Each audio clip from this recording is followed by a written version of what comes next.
Hello everyone, welcome back to my YouTube channel. आज हम discuss करने वाले हैं गेट 2009 के पेपर को। और आज जो हम सेक्शन डिस्कस करेंगे that will be modern algebra. साथ ही साथ ये जो वीडियो है ये है पार्ट 5th 1।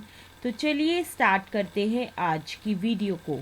आज का हमारा क्वेश्चन क्या है? Let aut of G denote the group of automorphism of a group G, then which of the following is not a cyclic group. तो इस क्वेश्चन में बेसिकली हमें क्या गिवन है कि ऑट ऑफ जी जो है वो डिनोट कर रहा है एक ग्रुप है जो कि किसका है, दैट इज ऑटोमॉर्फिज्म का है, एक ग्रुप जी का। अब इसमें हमें क्या पूछा गया है कि इनमें से कौन सा जो है वो साइक्लिक ग्रुप नहीं है। And the options for this particular question are as follows. Option A is aut of Z4, option B is OUT of Z6, option C is OUT of Z8 and option D is OUT of Z10। तो इस question में basically हमें 4 options दिए गए हैं और हमें बताना है कि इन चारों में से करेक्ट आंसर क्या है। तो चलिए डिस्कस करते हैं इस क्वेश्चन के सल्यूशन को। इस क्वेश्चन के सल्यूशन को डिस्कस करने से पहले हम डिस्कस करेंगे कुछ इम्पॉर्टेंट कॉन्सेप्ट्स को जिनको हम यूज करेंगे while solving this particular question. सबसे पहला जो कॉन्सेप्ट हम डिस्कस करेंगे that is the concept of automorphism. अब ये ऑटोमॉर्फिज्म होता क्या है? तो इस केस में क्या है कि हम मान के चलेंगे कि जी अंडर बाइनरी ऑपरेशन सर्कल एक ग्रुप है और साथ ही साथ एक मैपिंग है दैट इज एफ जो कि जी से जी की तरफ है। इस मैपिंग एफ को जो है हम कहेंगे कि ये जो है वो ऑटोमॉर्फिज्म है अगर ये सेटिस्फाई करता है इन 3 कंडीशंस को। सबसे पहली कंडीशन ये है कि एफ को जो है वो होमोमॉर्फिज्म होना पड़ेगा। दूसरी कंडीशन ये है कि एफ को जो है वो 1-1 होना पड़ेगा और तीसरी कंडीशन ये है कि एफ को जो है वो ऑन टू होना पड़ेगा। सो अगर f जो है वो सेटिस्फाई करता है इन तीनों कंडीशंस को तो उस टाइम पे हम कहेंगे कि f जो है वो एक ऑटोमॉर्फिज्म है। So this is the definition of automorphism. Now next we are going to discuss some important points which are related to automorphism. Point number 1 is that aut of Zn is isomorphic to Un। अब इस case में UN क्या है? तो ये एक ऐसा set है जिसमें वो सारे x बिलोंग करेंगे n के जहाँ पे 1 is less than equal to x is less than equal to n होगा और साथ ही साथ जो है GCD जो है x और n का जो है वो किसके बराबर होगा, दैट इज 1 के बराबर होगा। Point number 2 is that u of 2 की पावर 1 जो है वो आइसोमॉर्फिक होगा Z1 के। Point number 3 is that u of 2 की पावर 2 इज आइसोमॉर्फिक होगा Z2 के। Point number 4 is that u of 2 की पावर r जो है वो आइसोमॉर्फिक होगा Z2 क्रॉस Z2 की पावर r-2 जहाँ पे r जो है वो ग्रेटर देन 2 होगा। Point number 5 is that u of p की पावर r जहाँ पे p जो है वो नॉट इक्वल टू 2 के बराबर है। ये चीज जो है वो आइसोमॉर्फिक किसके होगी, z of phi of p की power r which is further equal किसके होगा, that is z of p की पावर r माइनस p की पावर r-1 जहाँ पे p जो है वो एक ऑड प्राइम नंबर है। Point number 6 is that u of mn जो है वो किसके आइसोमॉर्फिक होगा, that is um cross un जहाँ पे GCD जो है m और n का जो है वो 1 के बराबर होगा। So these are some important points which are related to automorphism. Now next we are going to discuss the definition of cyclic group. अब ये साइक्लिक ग्रुप होता क्या है? तो इस केस में क्या है कि हम मान के चलेंगे कि एक ग्रुप है that is G under the binary operation circle.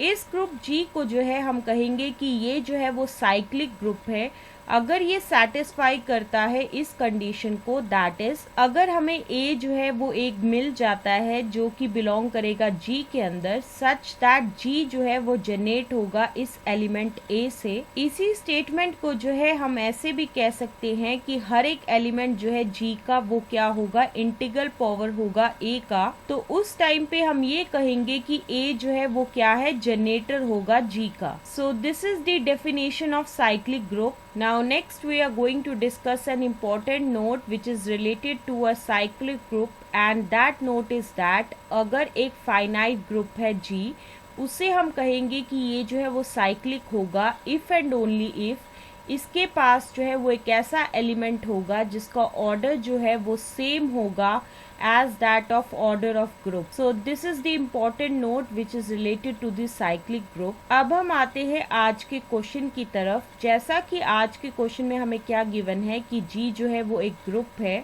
और साथ ही साथ ऑट ऑफ G जो है वो डिनोट कर रहा है group of automorphism of a group G। अब हम डिस्कस करेंगे हर एक ऑप्शन को वन बाय वन। सबसे पहले हम डिस्कस करेंगे ऑप्शन ए के बारे में। सो ऑप्शन ए में क्या है कि ऑट ऑफ Z4 जो है वो आइसोमॉर्फिक होगा U ऑफ 4 के, विच इज फर्दर किसके इक्वल होगा, दैट इज U ऑफ 2 का whole square, and which is further isomorphic होगा Z2 के। तो इससे हमें क्या पता चला कि ऑट ऑफ Z4 जो है वो किसके आइसोमॉर्फिक है, दैट इज Z2 के जो है ये आइसोमॉर्फिक होगा। जैसा कि हम जानते हैं कि ऑर्डर ऑफ Z2 जो है वो किसके बराबर होता है, दैट इज 2 के बराबर होगा, और साथ ही साथ 1 जो है वो बिलोंग करेगा Z2 के अंदर, सच दैट ऑर्डर ऑफ 1 जो है वो किसके बराबर होगा, दैट इज 2 के बराबर होगा, which is further equal to होगा ऑर्डर ऑफ Z2 के। सो इससे हमें क्या पता चला कि Z2 के पास जो है वो एक एलिमेंट है जिसका ऑर्डर जो है वो 2 के बराबर होगा। So on the whole we can say that Z2 जो है वो एक साइक्लिक ग्रुप है, and which further implies that U of 4 जो है वो एक साइक्लिक ग्रुप होगा, which further implies that aut of Z4 जो है वो भी एक साइक्लिक ग्रुप होगा। तो इसी वजह से जो है ऑप्शन ए जो है वो बिल्कुल गलत है। अब हम आते हैं ऑप्शन बी की तरफ, और ऑप्शन बी में हमें क्या गिवन है, that is aut of Z6 जो कि आइसोमॉर्फिक किसके होगा, दैट इज U ऑफ 6 के आइसोमॉर्फिक होगा। U ऑफ 6 जो है वो फर्दर किसके बराबर होगा, that is U of 2 into 3, which is further isomorphic होगा U of 2 cross U of 3 के, क्योंकि यहाँ पे जो है 2 और 3 जो है वो प्राइम नंबर है, और साथ ही साथ GCD जो है 2 और 3 का जो है वो किसके बराबर होगा, 1 के बराबर होगा। सो इसी वजह से जो है ये चीज आई है, and which is further isomorphic किसके होगा, that is Z1 cross Z of 5-3 के, विच इज फर्दर आइसोमॉर्फिक होगा Z1 क्रॉस Z2 के। जैसा कि हम जानते हैं कि order of Z1 cross Z2 का जो है वो किसके बराबर होता है, दैट इज 2 के बराबर होता है, और साथ ही साथ Z1 क्रॉस Z2 के पास जो है वो एक एलिमेंट है जिसका ऑर्डर जो है वो 2 के बराबर होगा। So which further imply that Z1 cross Z2 जो है वो एक साइक्लिक ग्रुप है। सो इसका क्या मतलब है कि U6 जो है वो भी एक साइक्लिक ग्रुप होगा, and which further implies that aut of Z6 भी जो है वो भी एक साइक्लिक ग्रुप होगा। So on the whole we can say that option B जो है वो बिल्कुल गलत है। अब हम आते हैं ऑप्शन सी की तरफ। ऑप्शन सी में हमें क्या गिवन है, that is aut of Z8 जो कि आइसोमॉर्फिक होगा U ऑफ 8 के, विच इज फर्दर इक्वल किसके होगा, दैट इज U ऑफ 2 की power 3, which is further isomorphic किसके होगा, that is Z2 cross Z2 की power 3 minus 2, and which is further isomorphic किसके होगा, that is Z2 cross Z2 के। जैसा कि हम जानते हैं कि order of Z2 cross Z2 का जो है वो 4 के बराबर होता है, लेकिन Z2 क्रॉस Z2 के पास जो है कोई भी एलिमेंट नहीं है जिसका ऑर्डर जो है वो ग्रेटर देन 2 हो। तो यहाँ से हम ये कह सकते हैं कि Z2 क्रॉस Z2 जो है वो एक साइक्लिक ग्रुप नहीं है, and which further implies that U of 8 जो है वो भी एक साइक्लिक ग्रुप नहीं होगा। So which further implies that aut of Z8 जो है वो भी एक साइक्लिक ग्रुप नहीं होगा। सो इसी वजह से जो है ऑप्शन सी जो है वो बिल्कुल सही है। जैसा कि हमें पता चल गया है कि ऑप्शन सी जो है वो बिल्कुल सही है, लेकिन हम फिर भी जो है ऑप्शन डी को जो है वो डिस्कस करेंगे। और ऑप्शन डी में हमें क्या गिवन है, that is aut of Z10 जो कि किसके आइसोमॉर्फिक होगा, दैट इज U ऑफ 10 के जो है वो आइसोमॉर्फिक होगा। इसी U ऑफ 10 को जो है हम ऐसे भी लिख सकते हैं, that is U of 2 into 5, which is further किसके आइसोमॉर्फिक होगा, that is U of 2 cross U of 5 के,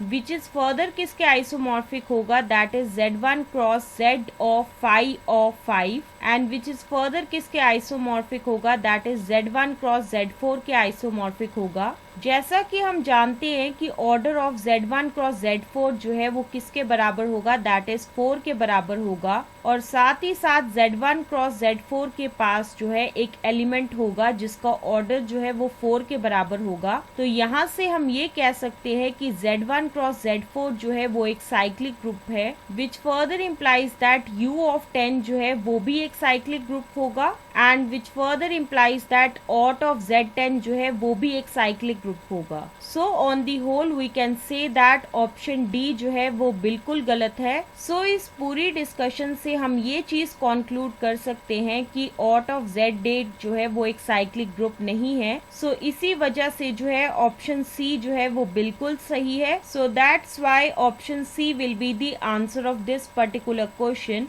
So this is the explanation to this particular question, and with the explanation of this question, this is the end of this video. Stay tuned for the next video.